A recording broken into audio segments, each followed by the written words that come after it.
Recently, there's been an influx of some new trees on the market that are columnar or fastigate, so very upright growing trees. They give us the option of adding a tree to perhaps a tight garden space or some architectural feature that we don't already have in our garden. So it gives us something kind of new and fun. This particular Crimson Spire English oak is one of those. One of the challenges with some of our more columnar trees is that during a particularly good growth year, perhaps a year when we've had some storms or some heavy wind, we may see some of this appearance with our trees. So we've had either a lot of weight at the end of the branches from a lot of new growth and the branch diameter isn't really large enough to support it, or we've had some wind damage that has stretched that wood a little bit, and now we have some of this issue. So we're going to look at some techniques to help us bring the columnar feature back to this tree. We're going to look at a couple other trees as well to do the same sort of thing. A couple things to keep in mind when we're pruning: we want to look for a node or a bud outside of, on the outside of the branch. So something that will encourage growth outside so we're not getting increased growth to the middle of the tree. We're looking at reducing the weight on the branches. So a lot of this work is going to be done by hand. We're going to use pruners, some loppers. This isn't a chainsaw job.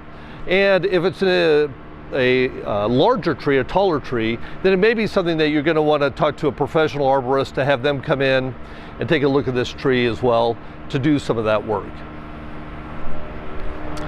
If you're not in the eastern part of the state, if you're farther west and you're looking for a tree, again, that's columnar, gives you some architectural feel. One that's really performed well for us is this Prairie Sentinel hackberry.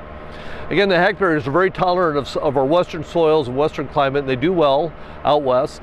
So this is a tree that you might want to look at. And it's really kind of the same sort of conditions here. It's put on a lot of growth. You can see a lot of new leaves, a lot of growth. It's kind of stretching some of those smaller branches. And so we'll do the same thing. We'll come in, we'll look for an outside bud. We'll prune just slightly above it, a quarter of an inch, half an inch above the bud, to help try to pull these up a little bit and tighten this up. And then as the new growth goes in, we'll keep an eye on it. We'll continue to do that work.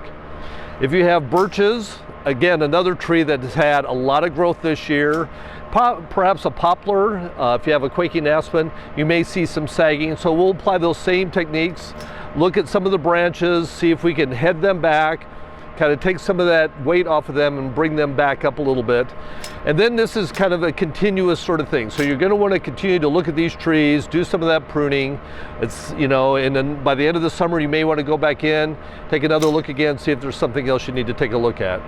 And I really can't emphasize enough, if it's a large tree, you should contact your local arborist to have them come in and take a look at it with you, just from a safety standpoint.